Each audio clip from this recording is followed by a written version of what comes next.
நண்பர்கள் அனைவருக்கும் வணக்கம். நம்ம சேனலில் பங்கு சந்தைகளுக்கு தேவையான பல்வேறு விதமான தகவல்களை நம்ம வீடியோவாக பதிவிட்டுக்கிட்டு இருக்கோம். நம்ம பதிவிடக்கூடிய தகவல்கள் நிறைய புதிய பிகினர்ஸ்க்கும் ஏற்கனவே ஷேர் மார்க்கெட்டில் ட்ரேட் பண்ணிகிட்டு இருக்கக்கூடிய நண்பர்களுக்கும் ரொம்ப உதவிகரமாக இருந்துகிட்டு இருக்கு. நம்ம நேற்றைய தினம் என்ன தகவல் சொல்லியிருந்தோம், இன்றைய தினம் மார்க்கெட் எப்படி ட்ரேட் ஆனிச்சு, நாளை தினம் எப்படி ட்ரேட் ஆகிறதுக்கான வாய்ப்புகள் இருக்குது அப்படிங்கிறதெல்லாம் இந்த வீடியோவில் பார்த்து தெரிஞ்சுக்கலாம் வாங்க. நான் ஹெட் அண்ட் ஷோல்டர் பேட்டர்ன் அப்படிங்கிறத நெஃப்டியில் சொல்லியிருந்தேன். இந்தமாரி ஒரு பேட்டர்னை கிரியேட் ஆகிட்டு இருக்கு. அதே நேரத்தில் இந்த ரேஞ்சில் மார்க்கெட் சப்போர்ட் எடுத்துகிட்டு பவுன்ஸ் ஆகுது அப்படிங்கிறத சொல்லியிருந்தேன். இந்த இடத்துல ஒரு டைம் பட்டுட்டு பவுன்ஸ் ஆகிருக்கு, இந்த இடத்துலையும் பட்டுட்டு பவுன்ஸ் ஆகிருக்கு. அதே போல் இந்த ரேஞ்ச் வரும்போது பவுன்ஸ் ஆகிருக்கு. அதே போல் இந்த ரேஞ்சு வரும்போது மார்க்கெட் திருப்பி பவுன்ஸ் ஆகிறதுக்கான சான்சஸ் இருக்கா அப்படிங்கிறத பார்க்க போகிறோம். சரிங்களா? இந்த இடத்துல மார்க்கெட் என்ன நடந்திருக்கு அப்படின்னா, நேற்றையே நான் சொல்லியிருந்தேன், இந்த இடத்துல இந்த டாட்டாக ஒரு ஜோன் இருக்குது பார்த்தீங்களா, ட்ரெண்ட் லைனு. இந்த ட்ரெண்ட் லைனில் மார்க்கெட் பட்டுட்டு ஒரு ரிவர்சல் கேண்டில் கொடுத்துருக்கு அப்படின்னு சொன்னேன். இன்றைக்கி குளோபல் மார்க்கெட்லாம் நேற்று ஒரு பெரிய வீக் ட்ரெண்டில் இருந்தாலும் நம்ம மார்க்கெட் ஒரு கேப் அப்பில் ஓப்பன் ஆச்சு. கேப் அப்பில் ஓப்பன் ஆகிட்டு அங்கேருந்து ஒரு 250-300 points one of the time market நல்ல ஒரு அப் ட்ரெண்டில் இருந்துச்சு. அங்கேருந்து மார்க்கெட் அகைன் ஒரு செல்லிங் ப்ரெஷர். சரிங்களா? இது கண்டினியூ ஆகுமா அப்படிங்கிறது பார்க்கணும். இது இப்படியே மார்க்கெட் புல்லிஸ்க்கு திருப்பி சேஞ்ச் ஆகிடுச்சா அப்படின்னு பார்த்தோன்னா கிடையாது. மார்க்கெட் என்ன ஆகுது அப்படின்னா, ப்ரீவியஸ் ஸ்விங்கில் மார்க்கெட் எப்போ ப்ரீவியஸ் ஸ்விங்கை பிரேக் ஆகி மார்க்கெட் ஒரு சைடு பிரேக் அவுட் ஆகுதோ அப்போ தான் அப் ட்ரெண்டுக்கான சான்சஸ் இருக்கும். இப்போ உதாரணத்துக்கு பார்த்தீங்கன்னு வச்சுக்கலாம், இது நான் இது ஹெட் அண்ட் ஷோல்டர் பேட்டர்ன் போட்டிருக்கேன். இது ஒரு ப்ரீவியஸ் ஸ்விங்கு. சரிங்களா? இதை ஹெட் அண்ட் ஷோல்டர் பேட்டர்னை டெலீட் பண்ணிக்குவோம். அப்போ தான் உங்களுக்கு தெளிவாக புரியும். இப்போது இந்த ரேஞ்ச் பார்த்துக்குங்க, இதுதான் ஒரு ப்ரீவியஸ் ஸ்விங்கு.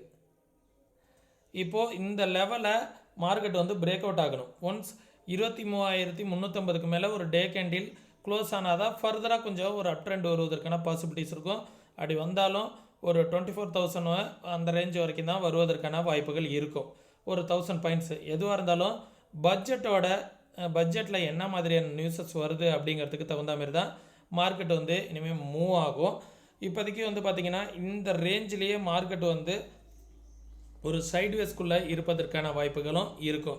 இந்த 23,300 டு 22,800 இந்த ரேஞ்சில் ஒரு சைட்வேஸில் இருப்பதற்கான வாய்ப்புகள் இருக்கும். நாளைய தினம் எது ரெசிஸ்டன்ஸ்னால், மார்க்கெட் இன்றைக்கி ஹை 23,130 அப்படிங்கிறது, இந்த 137 வந்துச்சு பார்த்தீங்களா, இது ரெசிஸ்டன்ஸ்.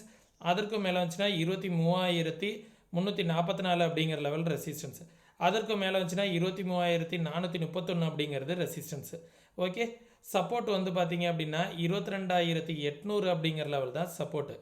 ஒன்ஸ் அந்த லெவலுக்கும் கீழே வருது அப்படின்னா நல்ல ஒரு ஃபால் வரும் அப்படிங்கிறத நம்ம சொல்லியிருந்தோம். 22,800 பிரேக் அவுட் ஆகிடுச்சு அப்படின்னா 21,300 அப்படிங்கிற லெவல் வரைக்கும் மார்க்கெட் ஃபால் ஆகலாம் அப்படிங்கிறத நான் சொல்லியிருந்தேன். மார்க்கெட் அதே போலவே டவுன் சைடு வருவதற்கான வாய்ப்புகளும் இருக்குது. சரிங்களா? இந்த லெவலில் பிரேக் அவுட் ஆனிச்சு, ஒரு day candle close and cross ஆனிச்சுன்னா ஃபர்தராக ஒரு வீக்னஸ் வரும். நாளை மறுதினம் நெஃப்டிக்கான எக்ஸ்பிரி இருக்குது. ஓஐ டேட்டா எப்படி இருக்குது அப்படிங்கிறத நாளைய தினம் பார்த்துக்கிட்டா கூட போதுமானது. இருந்தாலும் இப்போதைக்கு நெஃப்டியில் ஓஐ டேட்டா ஏதாவது சேஞ்சஸ் ஆகிருக்கு அப்படிங்கிறத பார்க்கும். 23,000 அப்படிங்கிற லெவல் சப்போர்ட்டு. ஏன்னா இன்றைக்கி சென்செக்ஸ்க்கு எக்ஸ்பிரி அப்படிங்கிறதுனால 23,000 ரேஞ்ச் ஒரு சப்போர்ட்டாக பில்ட் ஆகிட்டு இருந்துச்சு. ஏன்னா மார்க்கெட் ஃபால் ஆகாது, மேலே போகும், அப்படி இல்லைன்னா சஸ்டெயின் ஆகும் அப்படிங்கிறதுனால இருக்குது. நாளைய தினம் ஓஐ டேட்டா எப்படி பில்ட் ஆகுது அப்படிங்கிறத பார்த்துக்கலாம். பார்த்துட்டு அதற்கு தகுந்தாற் போல் மார்க்கெட் எப்படி ரியாக்ட் ஆகுது அப்படிங்கிறத நாளைய தினத்துக்கு மேலே பார்த்து தெரிஞ்சுக்கலாம் நண்பர்களே. சரிங்களா? தென் பேங்க் நிஃப்டி இன்றைக்கி ஒரு நல்ல ரேலி. நேற்றையே நிஃப்டி ஃபால் ஆன அளவுக்கு பேங்க் நிஃப்டி ஃபால் ஆகலை. நம்ம நேற்றையே சொல்லியிருந்தோம், நிஃப்டி ஃபால் ஆன அளவுக்கு பேங்க் நிஃப்டி ஃபால் ஆகலை அப்படிங்கிறது. இன்றைக்கி கிட்டத்தட்ட ஒரு டைமிங்கில் பார்த்திங்கன்னா 2.5%லாம் பேங்க் நிஃப்டி பாசிட்டிவில் இருந்துச்சு. இதே பாருங்க, பேங்க் நிஃப்டி இந்த ஹெட் அண்ட் ஷோல்டர் பேட்டர்ன் மாரி இந்த ரேஞ்சில் பட்டுட்டு ஒரு பவுன்ஸ் ஆகிருக்கு. நிஃப்டியும் அதே போல் ஒரு பவுன்ஸ் ஆகிறதுக்கான சான்சஸ் இருக்கும். இப்போ இந்த ஹெட் அண்ட் ஷோல்டர் பேட்டர்னை நான் டெலீட் பண்ணுறேன். அதுக்கு ஒரு ரீசன் ஒன்று தெரியும் பாருங்கள். மார்க்கெட் இந்த ஹெட் அண்ட் ஷோல்டர் பேட்டர்ன் இந்த ரேஞ்சில் பட்டுட்டு பவுன்ஸ் ஆனது, இந்த ஸ்விங்கில் போய் மார்க்கெட் ரெசிஸ்டன்ஸ் எடுத்துருக்கு பாருங்கள். எக்ஸாக்டாக என்ன நடந்திருக்கு, மார்க்கெட் இந்த ஸ்விங்கில் போய் மார்க்கெட் ரெசிஸ்டன்ஸ் எடுத்துருச்சு. இந்த இடத்துல பவுன்ஸ் ஆன மார்க்கெட் இந்த ஸ்விங்கில் பட்டுட்டு ரிவர்சல் ஆகிருக்கு. திருப்பி கீழே வந்துச்சு அப்படின்னா நாளைக்கு நிஃப்டி பேங்க் நிஃப்டி ரெண்டுமே சேர்ந்துக்கிட்டு கீழே வருவதற்கான வாய்ப்புகள் இருக்கும். இதை நான் டெலீட் பண்ணேன்னா உங்களுக்கு தெரியும். பாருங்கள், மார்க்கெட் வந்து இந்த இடத்துல டபுள் டாப் எடுத்துகிட்டு ஃபால் ஆனிச்சிங்களா, ஃபால் ஆன மார்க்கெட் இந்த ட்ரெண்டில் போயிட்டு ரெசிஸ்டன்ஸ் எடுத்துருக்கு. திருப்பி அகைன் இந்த லோவில் வந்து டபுள் பாட்டம் எடுக்குதா, இல்லை இங்கேருந்து இப்படி மேலே போகுதா, இல்லை திருப்பி கீழே போகுதா அப்படிங்கிறத பார்க்கணும். இனிமேல் கீழே வந்துச்சு அப்படின்னா இந்த ரேஞ்ச் வரைக்கும் கீழே இந்த கேப் ஃபில்லிங் இருக்குல்ல, இந்த கேப் ஃபில்லிங்கை முடிச்சுட்டு 47,800 இல்லைனா 900 இந்த ரேஞ்சு வரைக்கும் கூட வருவதற்கான பாசிபிலிட்டிஸ் இருக்கும். சரிங்களா, 49,492 450 இந்த லெவல் வந்து ஒரு இமிடியட் ரெசிஸ்டன்ஸ். அதற்கும் கீழே வந்துச்சு அப்படின்னா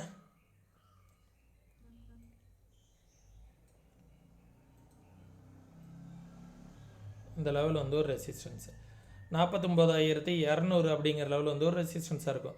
சப்போர்ட் வந்து 48,900 அப்படிங்கிற லெவல் வந்து ஒரு சப்போர்ட். அதற்கு கீழே வந்துச்சுன்னா 48,300 அப்படிங்கிற லெவல் வந்து ஒரு சப்போர்ட்டு. அதற்கு கீழே வந்துச்சுன்னா 47,900 அப்படிங்கிற லெவல் வந்து ஒரு சப்போர்ட்டு. ஒன்ஸ் இந்த லெவலுக்கு கீழே வந்துடுச்சு அப்படின்னா இந்த லெவல் 46,000 வரைக்கும் வருவதற்கான பாசிபிலிட்டிஸ் இருக்கும். பட்ஜெட்டில் பார்க்கலாம் என்ன மாதிரியான இம்பேக்ட் இருக்குது அப்படிங்கிறதுக்கு தகுந்தாற் போல தான் மார்க்கெட் வந்து மொமெண்டம் இருக்கும். ஆனால் பட்ஜெட் வரைக்கும் வந்து பார்த்திங்கன்னா ஹைலி வால்டைல் இருக்கும். விக்ஸ் வந்து பார்த்திங்கன்னா இன்றைக்கும் அதிகமாகிருக்கு, கிட்டத்தட்ட 18 வரைக்கும் வந்துச்சு இன்றைக்கி. சரிங்களா, நாளைய தினம் இன்னும் ஒரு 2 நாளில் வந்து பார்த்திங்கன்னா விக்ஸோட ப்ரீமியம் வந்து பார்த்திங்கன்னா 20, 21, 22 அந்த ரேஞ்சுக்கோட விக்ஸு வந்து போகிறதுக்கான வாய்ப்புகள் இருக்கும். பட்ஜெட் அன்றைக்கி 25 வந்தாலும் ஆச்சரியப்படுவதற்கு கிடையாது. சரிங்களா, இது பேங்க் நிஃப்டிக்கான லெவல்ஸு. சென்செக்ஸ் இன்றைக்கி தான் எக்ஸ்பிரி ஆகிருக்கு. கரெக்டாக எக்ஸாக்டாக 79,900 அப்படிங்கிற லெவலில் வந்து எக்ஸ்பிரி ஆகிடுச்சு. 76,000 அப்படிங்கிற லெவலை வந்து தக்க வச்சுக்கல. 76,253 ரெசிஸ்டன்ஸ் சொல்லியிருந்தோம். எக்ஸாக்டாக மார்க்கெட் அந்த ரேஞ்ச் வந்துட்டு ரிவர்சல் ஆகிடுச்சு. ஓகே, இதற்கும் மேலே சப்போஸ் வந்துச்சு அப்படின்னா இந்த ட்ரெண்ட் லைன் நிஃப்டியில் காமிச்சினேன் அதே போல் இந்த ட்ரெண்ட் லைன் தான் ரெசிஸ்டன்ஸாக இருக்கும். இந்த ட்ரெண்ட் லைனில் வந்து மார்க்கெட் வந்து தொட்டுட்டு ரிவர்சல் ஆகிறதுக்கான சான்சஸ் இருக்கும். அதே நேரத்தில் மேலே வந்துச்சுன்னா 77,152 அப்படிங்கிற லெவல் வரைக்கும் மேலே போகும். அதற்கு மேலே போனால் 77,700ங்கிற லெவல் வரைக்கும் போகிறதுக்கான வாய்ப்புகள் இருக்குது. சப்போர்ட் வந்து பார்த்திங்க அப்படின்னா 75,682 அப்படிங்கிறது ஒரு சப்போர்ட்டு. அதற்கு கீழே வந்துச்சுன்னா 75,000 அப்படிங்கிற லெவல் வந்து ஒரு சப்போர்ட்டாக இருக்கும். இது சென்செக்ஸ்க்கான லெவல்ஸ் நண்பர்களே. சரிங்களா, எல்லாத்தையும் பார்த்துங்க. நாளை தினம் நிஃப்டிக்கான எக்ஸ்பிரி எப்படி இருக்கும் அப்படிங்கிறத நாளைக்கு வீடியோலையும், வெள்ளிக்கிழமை அன்னைக்கு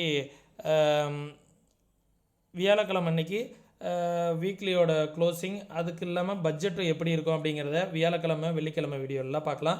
வீடியோ வந்து தொடர்ந்து வாட்ச் பண்ணுங்கள். இதே போல் நீங்களும் ஓனாக மார்க்கெட்டை அனலைஸ் பண்ணணும் அப்படின்னு நினச்சிங்கன்னா கற்றுக்கிட்டு ட்ரேட் பண்ணுங்கள். கற்றுக்கணுன்னு விருப்பம் இருக்கக்கூடிய நண்பர்கள் வாட்ஸ்அப்புக்கான லிங்க் வந்து டிஸ்கிரிப்ஷனில் கொடுத்துருக்கேன். கற்றுக்கணுன்னு விருப்பம் இருக்கக்கூடிய நண்பர்கள் டெக்ஸ்ட் பண்ணுங்கள். அதே நேரத்தில் நம்ம 2 விதமான ஸ்ட்ராட்டஜிஸ் வந்து ஃப்ரீ ஆஃப் காஸ்ட்டில் உங்களுக்காக ப்ரொவைட் பண்ணுறோம். அதற்காக நீங்கள் எந்த வித பேமெண்ட்டும் பண்ணணுங்கிற அவசியம் கிடையாது. அதற்கு நீங்கள் செய்ய வேண்டியது என்னென்னா, நம்மளோட ரெஃபரல் கீழே நீங்கள் டீமெண்ட் அக்கௌண்ட் வந்து ஓப்பன் பண்ணணும். டீமெண்ட் அக்கௌண்ட் ஓப்பன் பண்ணிவிட்டு உங்களோட கிளைண்ட் ஐடியை வந்து எனக்கு சென்ட் பண்ணிங்க அப்படின்னா உங்களுக்கான கிளாஸஸ்க்கான அக்சஸ் வந்து உங்களுக்கு கிடச்சிரும். நம்ம சொல்லக்கூடிய இந்த தகவல்கள் அனைத்தும் அப்படியே நடக்கணுங்கிற அவசியம் கிடையாது. நடக்காமல் போகிறதுக்கான வாய்ப்புகளும் இருக்குது. ஏன்னா மார்க்கெட்டில் வந்து நம்ம நினைப்பதற்கும் அப்பாற்பட்டு நிறைய விஷயங்கள் நடக்கும். அதனால் என்னோடய வியூவோட உங்கள் வியூ வந்து ஒத்து போகுதா அப்படிங்கிறத பாருங்கள். ஒத்து போகுது அப்படிங்கிற பட்சத்தில் நீங்களும் ஓனாக அனலைஸ் பண்ணி பார்த்துட்டு இன்வெஸ்ட்மெண்ட் பண்ணுறதுக்கு முன்னாடி உங்களோட ஃபினான்ஷியல் அட்வைசர்கிட்ட கன்சல்ட் பண்ணிக்கோங்க. ஓகே, மீண்டும் இன்னொரு இது போன்ற பயனுள்ள வீடியோவில் சந்திக்கும் வரை தொடர்ந்து இணைந்திருங்கள். நன்றி, வணக்கம்.